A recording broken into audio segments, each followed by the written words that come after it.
Assalamualaikum warahmatullahi wabarakatuh.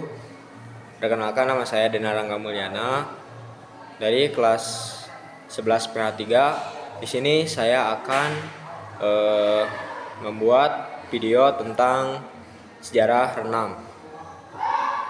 Sejarah olahraga renang di Indonesia. Sejarah renang di Indonesia pertama kali terlihat dari pembangunan kolam renang pertama pada tahun 1904 di Ciamplas, Bandung. Selain di Bandung, catatan sejarah juga menemukan kolam renang lainnya di Cikini, Jakarta, dan Brantas, Surabaya. Namun, pengguna kolam tersebut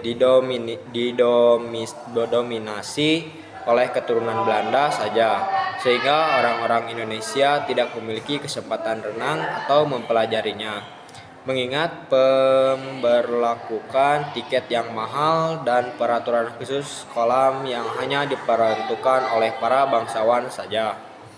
Mengutip dari buku Mengenal Olahraga Renang, karya Aisyah, menyatakan bahwa sejarah berenang di Indonesia berkembang dengan didirikan Perserikatan Berenang Bandung, Bandung Schwimmebond, pada tahun 1917.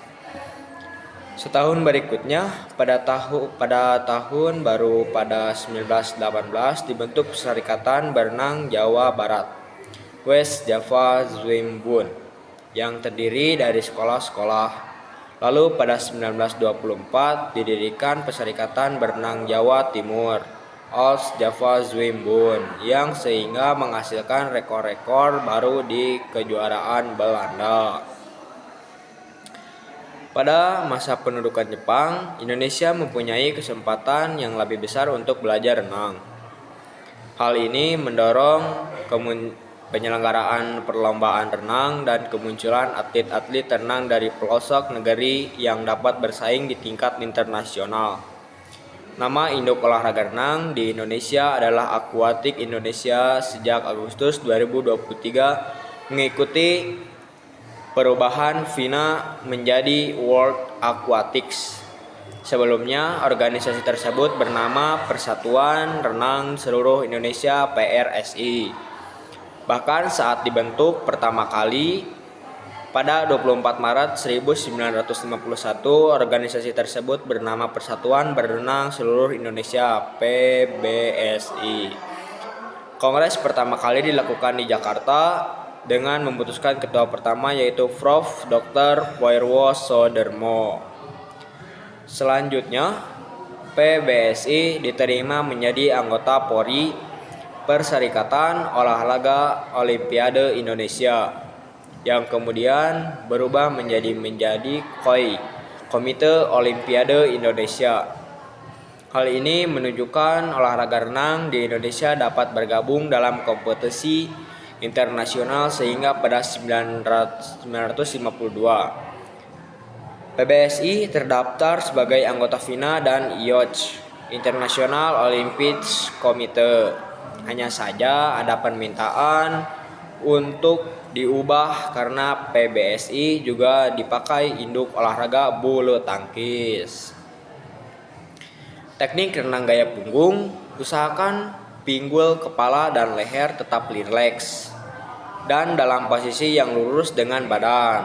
Ayunkan satu lengan ke atas dan putar ke belakang kepala hingga kembali ke bawah air. Pastikan lengan selalu berdekatan dengan telinga dan memutar. Sejarah renang gaya punggung. Renang gaya punggung berkembang sebagai cabang renang gaya bebas, di mana para perenang meniru teknik gerakan lengan atas pada punggung mereka. Salah satu perkembangan terpenting dalam sejarah gaya punggung terjadi pada akhir tahun 1930-an, ketika perenang Australia mulai menekuk lengan mereka untuk pace gaya di dalam air. Teknik baru ini lebih cepat daripada menggunakan lengan lurus tradisional untuk menarik air dan dengan cepat diadopsi sebagai gaya standar untuk renang gaya punggung kompetitif. Momen penting lainnya dalam sejarah renang gaya punggung terjadi pada Olimpiade 1988 di Seoul. David Beckhoff dari Australia lolos ke Olimpiade dengan menggunakan start gaya punggung yang dikenal sebagai Beckhoff Blast Off, di mana ia akan menggunakan tendangan lumba-lumba di dalam air selama mungkin, berenang lebih cepat daripada di permukaan air. Final renang gaya punggung 100 meter di Seoul mempertemukan tiga peraih medali, Daichi Suzuki dari Jepang, David Beckhoff dari Australia, dan Igor Polyansky dari Uni Soviet yang semuanya berenang sejauh 30 hingga 35 meter dari jarak pertama mereka di bawah air dengan tendangan lumba-lumba.